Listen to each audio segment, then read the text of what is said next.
అందరికీ నమస్కారము. నా పేరు లక్ష్మి. మిస్టర్ సీఈఓ 67వ భాగము రచయిత స్వర్ణ బొబ్బాల గారు. నిజానికి తను నా దగ్గర నిజం దాచిపెట్టింది అని చాలా కోపం వచ్చింది. కానీ తనకి హెల్త్ బాగోలేదు కదా! అలా వదిలేసి రావాలనిపించలేదు. అందుకే తనని ఫ్లాట్ దగ్గర డ్రాప్ చేసి కొంచెం ముందుకు వచ్చి మళ్ళీ రిటర్న్ ఫ్లాట్ దగ్గరికి వచ్చాను అని చెప్పాడు క్రిష్. అలా ఇద్దరూ మాట్లాడుకుంటూ ఉండగానే లక్ష్మి కార్తీక్‌కి కాల్ చేసింది. కాల్ లిఫ్ట్ చేశాడు కార్తీక్. "ఎక్కడ ఉన్నావురా? ఇంకా ఇంటికి రాలేదు" అని అంది లక్ష్మి. "నేను క్రిష్ దగ్గర ఉన్నాను మా. కొంచెం లేట్ అవుతుంది. వచ్చేస్తాను" అన్నాడు కార్తీక్. "ఏం అవసరం లేదు. వెంటనే స్టార్ట్ అయ్యి ఇద్దరు వచ్చేసేయండి. మీకోసం వంట చేస్తాను. మీరు వచ్చేసరికి కంప్లీట్ అయిపోతుంది. రాగానే తినేసి మీ ఇష్టం వచ్చినంత సేపు మాట్లాడుకోండి. నేనస్సలు డిస్టర్బ్ చేయను" అని అంది లక్ష్మి. ఇంకా ఏం చెప్పినా తను వినదు అని క్రిష్ వైపు చూశాడు కార్తీక్. ఓకే అన్నట్లుగా ఐస్ బ్లింక్ చేశాడు క్రిష్. "సరే మా, వస్తాము, స్టార్ట్ అవుతున్నాము" అని చెప్పి కాల్ కట్ చేశాడు కార్తీక్. అప్పటి వరకు అలాగే లివింగ్ రూమ్ లో కూర్చొని మాట్లాడుతూ ఉన్న క్రిష్ లేచి "నేను ఫ్రెష్ అయి వస్తానురా, వెళ్దాము" అని అన్నాడు. "ఓకేరా" అని చెప్పి ఫోన్ తీసి గేమ్ ఆడుతూ కూర్చున్నాడు కార్తీక్. శివాని కార్తీక్ కి కాల్ చేసింది. "హాయ్ డార్లింగ్, చెప్పు" అన్నాడు కార్తీక్. "ఏం చేస్తున్నావు" అంది శివాని. "గేమ్ ఆడుతున్నా" అన్నాడు కార్తీక్. "సరేలే, గేమ్స్ ఆడుకుంటూ కూర్చో" అని కోపంగా కాల్ కట్ చేసింది శివాని. శివాని అలా ఎందుకు చేసిందో కార్తీక్‌కి ఏం అర్థం అవ్వలేదు. "నేను చేసిన వరకు కదా చెప్తున్నాను. నేనేమి అబద్ధం చెప్పలేదు కదా! వేరే అమ్మాయితో ఉన్నాను అని చెప్పలేదు. డ్రింక్ చేస్తున్నాను అని చెప్పలేదు. జస్ట్ గేమ్ ఆడుతున్నాను అని చెప్పాను. అంతే కదా" అనుకున్నాడు కార్తీక్. కార్తీక్ ఆలోచిస్తూ ఉండగానే కార్తీక్ ఫేస్‌ని చూసి "ఏంట్రా, నేను పైకి వెళ్ళేటప్పుడు బానే ఉన్నావు. కిందకొచ్చేసరికి ఫేస్ ఏంటి అలా పెట్టుకొని కూర్చున్నావు? Any problem?" అన్నాడు క్రిష్. "ఏం లేదురా, వెళ్దాం పద" అన్నాడు కార్తీక్. ఇద్దరూ కార్తీక్ ఇంటికి బయలుదేరారు. క్రిష్ మాట్లాడుతూ ఉంటే తనతో మాటల్లో పడిపోయి శివాని విషయం మర్చిపోయాడు కార్తీక్. ఇంటికి వెళ్ళిన తర్వాత తిని ముగ్గురు మాట్లాడుకుంటూ కూర్చున్నారు. చాలా సేపటి తర్వాత క్రిష్, కార్తీక్ ఇద్దరు రూమ్ లోకి వెళ్ళిపోయారు. క్రిష్ పడుకున్న తర్వాత కార్తీక్ కి సడన్ గా శివాని గుర్తుకు వచ్చింది. అవును, తను ఎందుకు అలా సీరియస్ అయ్యింది? నేనేంటి అలా మర్చిపోయాను? అట్లీస్ట్ తనకి టెక్స్ట్ అయినా చేయాల్సింది. తను ఎంత ఫీల్ అవుతుందో ఏమో అని అనుకున్నాడు కార్తీక్. టెక్స్ట్ చేద్దామా అని చూశాడు. అప్పటికే చాలా లేట్ అవ్వటంతో తను పడుకొని ఉంటుంది. ఇప్పుడు చేయడం ఎందుకు, మార్నింగ్ చేస్తే సరిపోతుంది అని అనుకొని సైలెంట్ గా ఊరుకున్నాడు. శివాని కోపంగా కాల్ కట్ చేసి ఫోన్ పక్కన వేసి తీరికగా గేమ్ ఆడుకుంటున్నారంట. అట్లీస్ట్ ఒక టెక్స్ట్ అయినా కాల్ అయినా చేయొచ్చు కదా! చేయడం ఎందుకు చేస్తాడు? నేను ఓకే చెప్పే వరకు నా చుట్టూ తిరిగాడు. ఇప్పుడు మమ్మీ వాళ్ళతో కూడా మాట్లాడారుగా, వాడు కూడా ఓకే అన్నారు కదా! ఇంకా నేనెలాగో తన దాన్ని అనుకోని నన్ను ఇప్పటి నుండి అవాయిడ్ చేయడం స్టార్ట్ చేశాడు.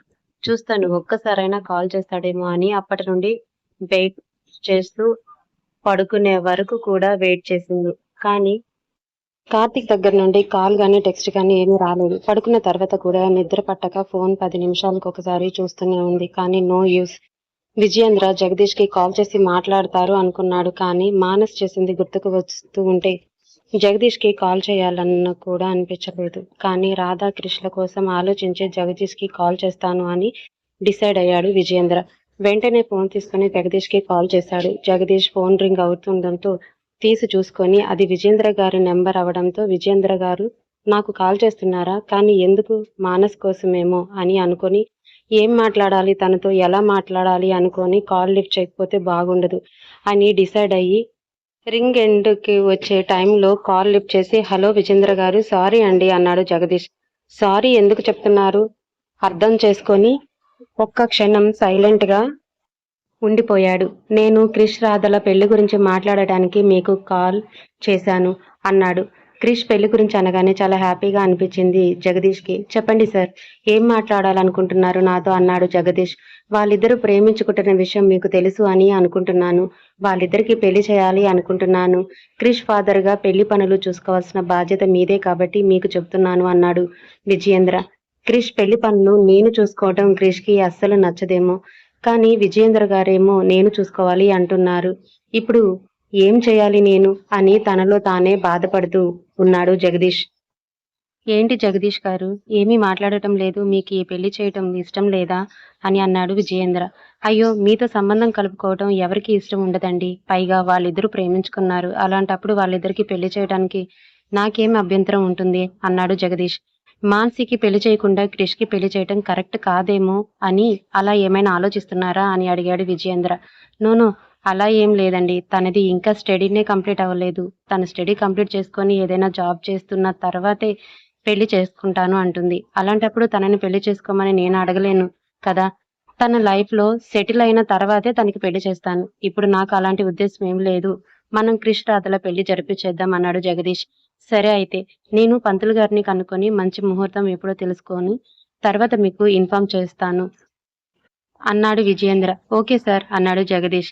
కాల్ కట్ చేసిన తర్వాత దీర్ఘంగా శ్వాస తీసుకొని వదిలి, నేను తెలియక చేసిన ఒక తప్పు వల్ల ఇప్పుడు పరిస్థితులన్నీ ఎలా మారిపోయాయి అని తనలో తానే చాలా బాధపడ్డాడు జగదీష్. ఆఫీస్ కి వెళ్ళిన తర్వాత ఆఫీస్ వర్క్ లో బిజీగా ఉన్నాడు క్రిష్. ఎంత మాట్లాడటానికి ట్రై చేసినా క్రిష్ కొంచెం కూడా రాధతో మాట్లాడటం లేదు. రాధకి చాలా బాధగా అనిపించింది. ఇప్పుడు కాదు, ఇంటికి వెళ్ళి డైరెక్ట్ గా మాట్లాడతాను. ఆఫీస్ లో పర్సనల్ విషయాల కోసం టైం వేస్ట్ చేసుకోవటం ఎందుకు అనుకొని తను కూడా సైలెంట్ అయిపోయింది. అప్పటి వరకు తనతో మాట్లాడటం కోసం చాలా ప్రయత్నించిన రాధ సడన్ గా అన్ని ప్రయత్నాలు మానేసి తన వరకు తను చేసుకుంటూ ఉండటంతో అదేంటి తను మళ్ళీ ఏమీ అడగలేదు అంటే నేనే మాట్లాడతాను అని చూస్తుందా లేదా వేరే ఇంకేమైనా ఆలోచిస్తుందా అనుకున్నాడు క్రిష్. మార్నింగ్ కార్తీక్ చేసిన టెక్స్ట్ చూసి కూడా రిప్లై ఇవ్వలేదు శివాని. శివాని చూసి కూడా రిప్లై ఇవ్వటం లేదు. ఏంటి అసలు ఎందుకు తనకి అంత కోపం అనుకొని కాల్ చేశాడు కార్తీక్. కాల్ కూడా లిఫ్ట్ చేయలేదు. శివాని కార్తీక్ ఆఫీస్ లో కూర్చొని వర్క్ చేస్తూ ఉన్నా కూడా శివాని ఎందుకలా బిహేవ్ చేస్తుందో అర్థం అవ్వక వర్క్ పై కాన్సన్ట్రేట్ చేయలేకపోయాడు. ఇంకా ఇలా కాదు అనుకొని లంచ్ టైంలో శివాని దగ్గరికి డైరెక్ట్ గా వెళ్ళి మాట్లాడాలి అని డిసైడ్ అయ్యాడు. లంచ్ టైంలో లంచ్ బాక్స్ తీసుకొని క్రిష్ ముందు పెట్టింది రాధ. చూసి కూడా చూడనట్లు వర్క్ చేసుకుంటూ ఉండిపోయాడు క్రిష్. నాపై కోపం ఉంటే నాపై చూపించండి అని అంది కోపంగా రాధ. క్రిష్ రాధ వైపు ఒక్క క్షణం అలా చూసి బాక్స్ వైపు చూసి మళ్ళీ వర్క్ చేసుకుంటూ ఉండిపోయాడు. ఓకే, తినరు కదా, రైట్, నేను కూడా తినను అని తను కూడా తినకుండా అలాగే కూర్చుంది రాధ.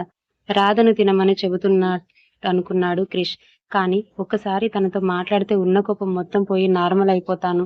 తను నాతో ఇన్ని రోజులు చెప్పకుండా ఊరుకుంది అని మళ్ళీ కోపంతో తినమని కూడా అనలేదు క్రిష్. కార్తీక్ 1 అవర్ లో మళ్ళీ వస్తాను అని చెప్పడానికి క్రిష్ క్యాబిన్ లోకి వెళ్లేసరికి క్రిష్ ముందు లంచ్ బాక్స్ ఉంది. ఇద్దరు వర్క్ లో బిజీగా ఉన్నారు. వీళ్ళు ఇంకా నార్మల్ అవ్వలేదు అనుకొని క్రిష్ దగ్గరకు వెళ్లి, రేయ్, లంచ్ చేయకుండా అలా బాక్స్ ముందు పెట్టుకొని కూర్చుంటే కడుపు నిండిపోతుందా? వెళ్ళి ఫస్ట్ లంచ్ చేయండి, తర్వాత వర్క్ చేసుకోవచ్చు అన్నాడు కార్తీక్. కార్తీక్ వైపు కూడా సేమ్ రాధని చూసినట్లుగానే చూసి మళ్ళీ తన వర్క్ మొత్తం తను చేసుకుంటూ ఉండిపోయాడు క్రిష్. ఏంటో ఒక్కొక్కరు ఒక్కొక్క యాంగిల్లో ఉన్నారు. ఎవరు కూడా ఎందుకు ఎలా ఫీల్ అవుతున్నారో అర్థమై చావటం లేదు అనుకొని నాకు కొంచెం వర్క్ ఉంది, నేను ఒక 1 అవర్ లో వస్తాను అని చెప్పి క్రిష్ రిప్లై కోసం చూడకుండా ఫాస్ట్ గా వెళ్ళిపోయాడు కార్తీక్. కార్తీక్ అలా చెప్పి క్రిష్ రిప్లై కోసం చూడకుండా వెళ్ళిపోవడంతో క్రిష్ కి చాలా కోపం వచ్చింది. రేయ్, నేను ఇంకా నీకు పర్మిషన్ ఇవ్వలేదురా అని గట్టిగా అరిచాడు.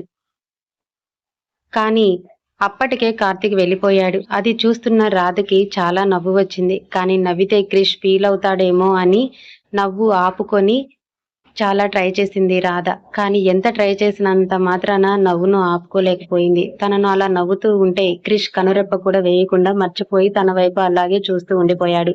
క్రిష్ తన వైపు అలా చూడటం చూసి తను వెంటనే నవ్వు ఆపేసి వర్క్ చేసుకుంటూ ఉంది రాధ. వెంటనే రియల్స్ లోకి వచ్చాడు క్రిష్. నేనేంటి తను కొంచెం నవ్వుగానే అలాగే చూస్తూ ఉండిపోయాను, ఈడియట్, ఎందుకు అలా చేస్తున్నావు అని తనని తానే తిట్టుకుంటున్నాడు క్రిష్. నేను బయట ఉన్నాను, నీ కోసమే వెయిటింగ్, కమ్ ఫాస్ట్ అని టెక్స్ట్ చేశాడు శివానికి కార్తీక్. కార్తీక్ నుండి మళ్ళీ కాల్ గానీ టెక్స్ట్ లో గానీ వస్తుందేమో అని మార్నింగ్ ఎదురు చూస్తూ ఉన్న శివానికి కార్తీక్ నుండి మెసేజ్ రాగానే ఫాస్ట్ గా ఓపెన్ చేసి చూసి లంచ్ టైం అవడంతో ఫాస్ట్ గా బయటకు వెళ్ళిపోయింది.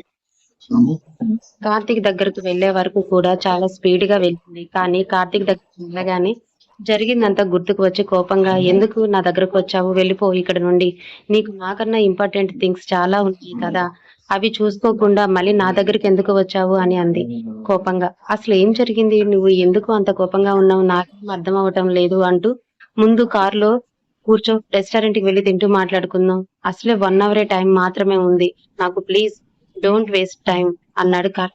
అవునులే, నీకు నాతో స్పెండ్ చేయడానికి టైం ఎక్కడ ఉంటుంది, నీకు చాలా పనులు ఉంటాయి కదా, అయినా 1 అవర్ మాత్రం నా కోసం ఎందుకు స్పెండ్ చేయటం, అది నీ పనులకి యూజ్ చేసుకోకుంటే నీకు చాలా హెల్ప్ అయ్యేది కదా, వెళ్ళిపో అంటూ మళ్ళీ కాలేజీలోకి వెళ్ళిపోయింది శివాని. కార్తీక్ శివాని చెయ్యి పట్టుకొని లాగి కారులో కూర్చోబెట్టి డ్రైవింగ్ సీట్ లో కూర్చొని కార్ స్టార్ట్ చేశాడు. రెస్టారెంట్ దగ్గరకు ఇద్దరు సైలెంట్ గానే